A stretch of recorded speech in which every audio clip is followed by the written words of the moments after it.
Good evening students. मैं विकास परमार एक बार फिर आप लोगों का स्वागत करता हूं। प्रैक्टिस नंबर 4 लेके हम आए आज। तो पहला क्वेश्चन आज का करंट अफेयर से रिलेटेड है। पहला क्वेश्चन है, ब्रिक्स समिट 2026 जो 18वीं समिट है, is hosted by which country. BRICS शिखर सम्मेलन 2026 किस देश के द्वारा आयोजित किया गया है। ए ऑप्शन है France, B Bharat, C China, D तुर्की। Answer is B Bharat. Bharat 18वें ब्रिक्स देश की मेजबानी करेगा जो 12 से 13 सितंबर 2026 से स्टार्ट होगा, नई दिल्ली के अंदर स्टार्ट होगा। इसकी जो थीम होगी वो आप लोग लिख सकते हो, लचीलापन, नवाचार, सहयोग और स्थिरता, ये इसकी थीम रहेगी। और इसके अंदर जो पार्टिसिपेट करेगा उसमें ब्राजील, रूस, मिस्र, इथोपिया, भारत, ईरान, चीन, दक्षिण अफ्रीका और यूएई रहेंगे। उसके बाद अगले क्वेश्चन की तरफ बढ़ता हूं मैं। भारत का पहला एलपीजी एटीएम कहां स्थापित किया गया। ऑप्शन ए है गुरुग्राम, बी है नई दिल्ली, सी है बंबई, डी है Jind Haryana. Answer is A is the right answer. Gurugram में स्थापित किया गया है। बीपीसीएल के द्वारा ये शुरू किया गया है। भारतीय पेट्रोलियम कॉर्पोरेशन लिमिटेड, बीपीसीएल, ठीक है। और मार्च 2026 में लॉन्च किया गया था। इसे Bharat gas Insta LPG pilot project के द्वारा शुरू किया गया है। उसके बाद अगले पॉइंट के ऊपर बढ़ता हूं मैं। क्वेश्चन नंबर नेक्स्ट क्या कहता है। तीसरा क्वेश्चन क्या कहता है आपके पास। भारत की पहली हाइड्रोजन ट्रेन किस राज्य में चलाई गई है। That's very very important question for you. A option है केरल में, बी हरियाणा में, सी मिजोरम में, डी महाराष्ट्र के अंदर। अभी हाल ही में 17 जुलाई 2026 को पहली जो है हाइड्रोजन ट्रेन चलाई है, ताकि प्रदूषण जितना ज्यादा हो सके उतना कम किया जा सके। हरियाणा में पहली बार जो ट्रेन चलाई गई थी 1873 में चलाई गई थी, जो हरियाणा में मतलब आप लोगों को मैं बता देता हूं कि दिल्ली से लेके रेवाड़ी के लिए चलाई गई थी ये 1873 में। उसके बाद हरियाणा ने प्रगति की। 2010 में हरियाणा में पहली मेट्रो आई जो गुरुग्राम से दिल्ली के लिए रवाना हुई। उसके बाद हरियाणा में पहली रैपिड मेट्रो जो है वो 2013 के अंदर आई, गुरुग्राम के अंदर चलाई गई। उसके बाद हरियाणा के अंदर पहली सीएनजी ट्रेन आई जो आपकी 13 जनवरी 2015 को चलाई गई। रेवाड़ी से रोहतक के लिए चलाई गई।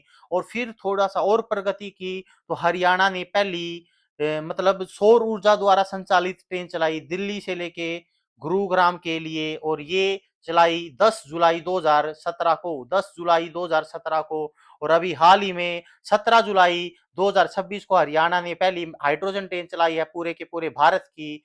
जींद सोनीपत से चलेगी ये, जींद से लेके सोनीपत के बीच में चलेगी ये ट्रेन। उसके बाद अगले क्वेश्चन की तरफ बढ़ता हूं मैं। क्वेश्चन नंबर नेक्स्ट क्या कहता है।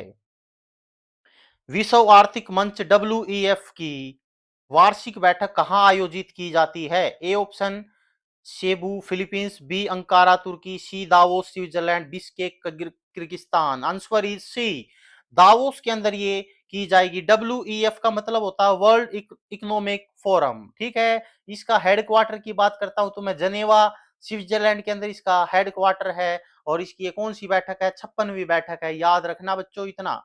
उसके बाद हरियाणा में अरावली की सबसे ऊंची चोटी कुलताजपुर की ऊंचाई कितनी है। A option 650 metre, B option 652 metre, C 655 metre, D 660 metre. Answer is B 652 metre है अरावली की सबसे ऊंची चोटी है। डोसी की पहाड़ी जो है वो 652 मीटर ऊंची है। ये चौवन ऋषि से संबंधित है, इस पॉइंट को याद रखना। च्यवनप्राश की खोज की गई थी यहाँ पर। अच्छा, ऋषियों की बात मैं करता हूं तो बागोत से जो संबंधित ऋषि रखते हैं उनका नाम पीपलाद ऋषि है। और जो श्याणा गांव महेंद्रगढ़ से मतलब संबंधित है उसका नाम है उदलक ऋषि। उदलक उदलक नाम का ऋषि है। और भृगु ऋषि की पत्नी दिव्य पोमिला की आंखों से एक नदी निकली थी जिसका नाम था दोहन नदी, जो डोसी की पहाड़ी से निकली थी। अगला क्वेश्चन इसी से रिलेटेड है।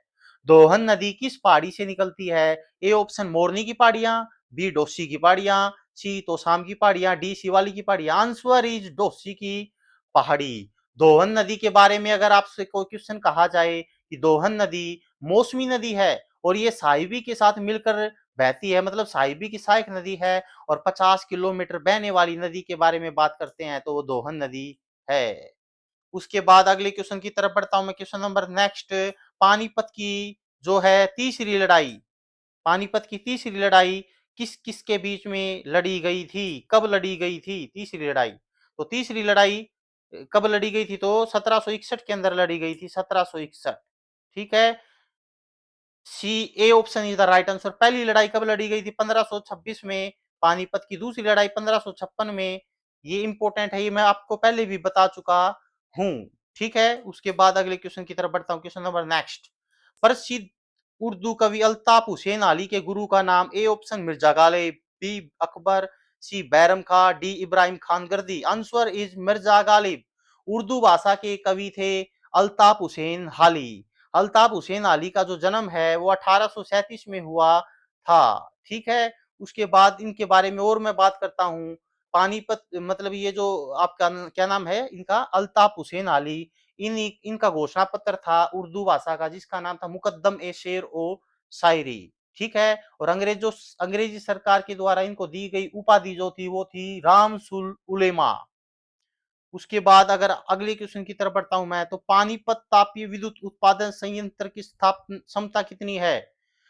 और ये ए ऑप्शन है 1000 मेगावाट, बी है 1367.80 मेगावाट, सी है 1500.50 megawatt, 1979 megawatt. Answer is B, 1367.80 megawatt.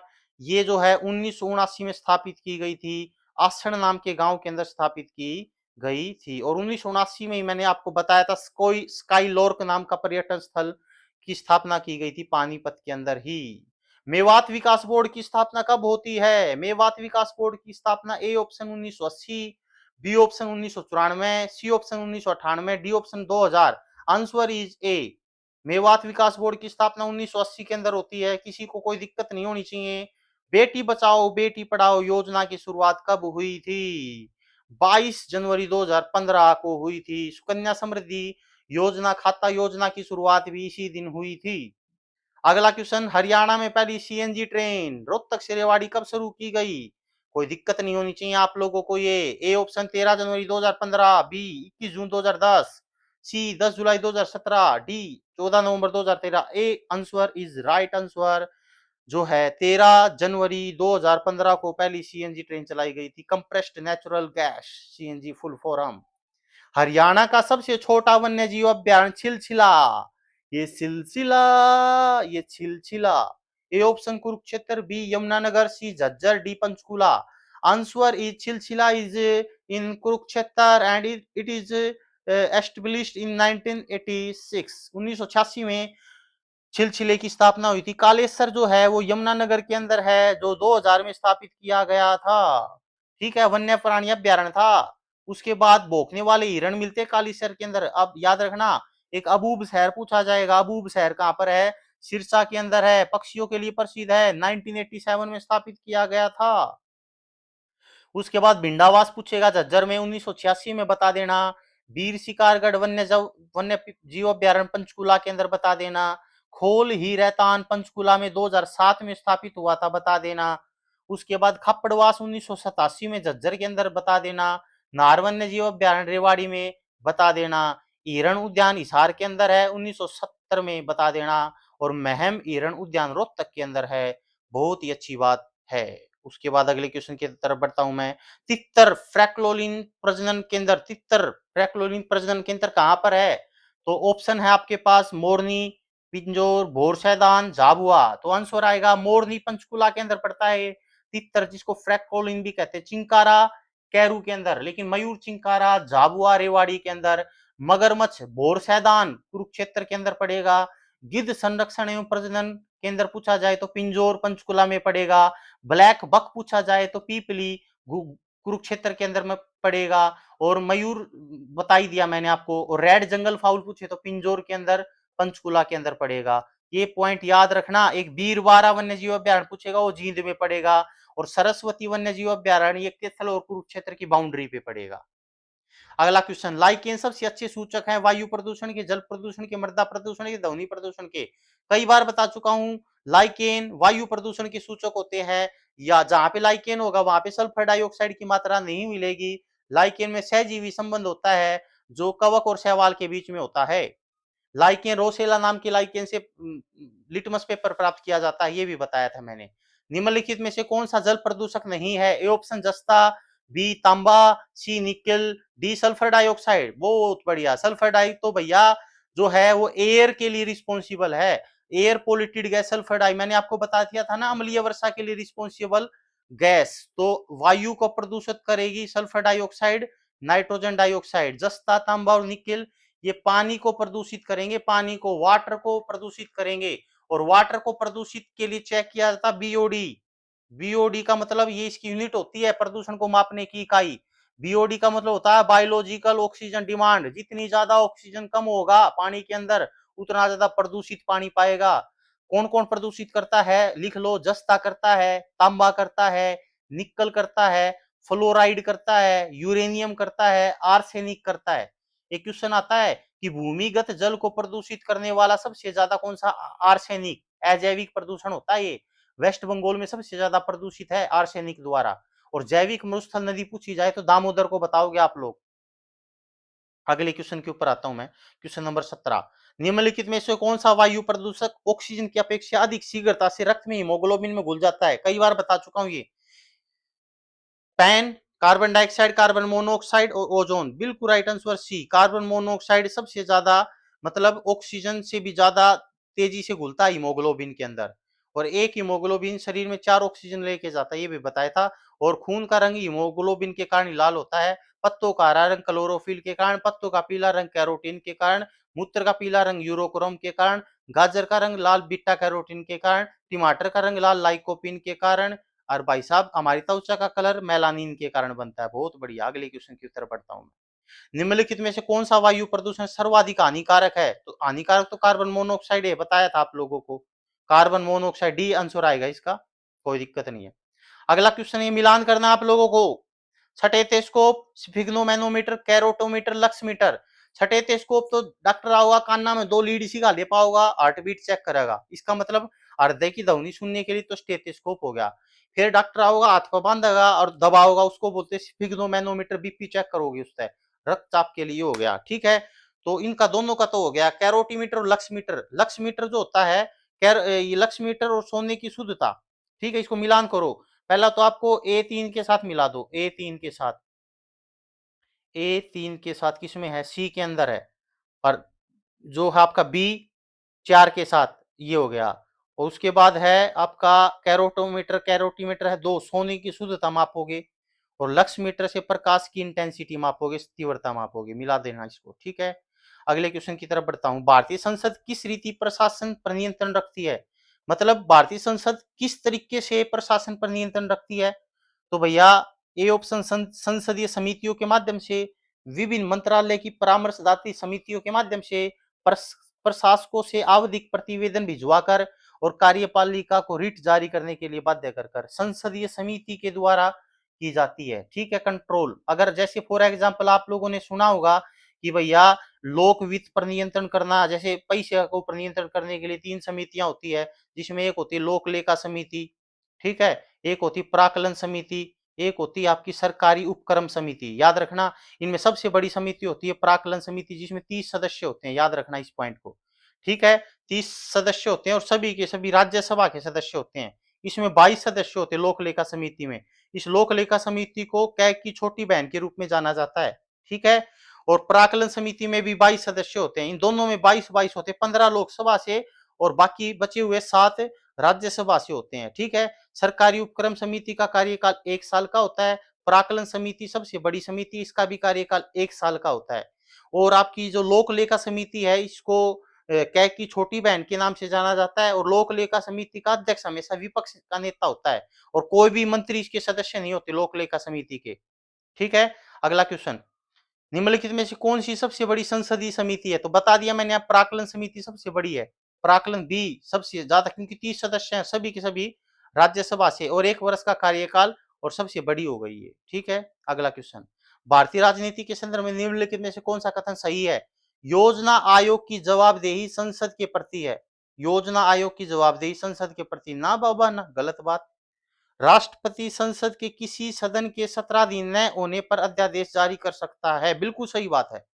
अध्यादेश आर्टिकल 123 के तहत राष्ट्रपति के द्वारा जारी किया जाएगा।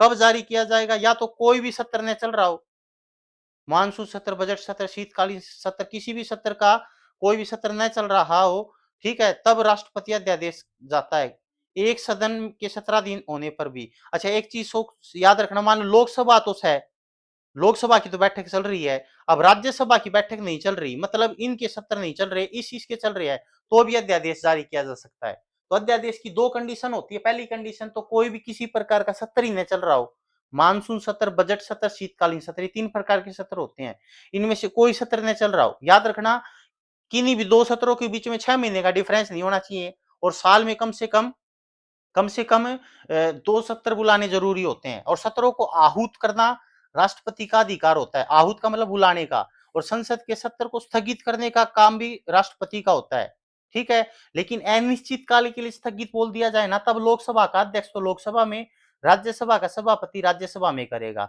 और जो दैनिक बैठकें होती है उनको स्थगित करने का अधिकार लोकसभा के अध्यक्ष का लोकसभा में, राज्यसभा के अध्यक्ष का राज्यसभा के अंदर होता है, ठीक है। तो भैया बता दिया आप लोगों को, ठीक है। अगले क्वेश्चन की तरफ बढ़ता हूं। क्वेश्चन नंबर 23, भारतीय संसद में स्थगन प्रस्ताव लाने का क्या उद्देश्य होता है? तो ए, सार्वजनिक महत्व के निश्चित आवश्यक मुद्दे पर बहस करने, तो बिल्कुल सही बात है, यही आएगा इसका आंसर।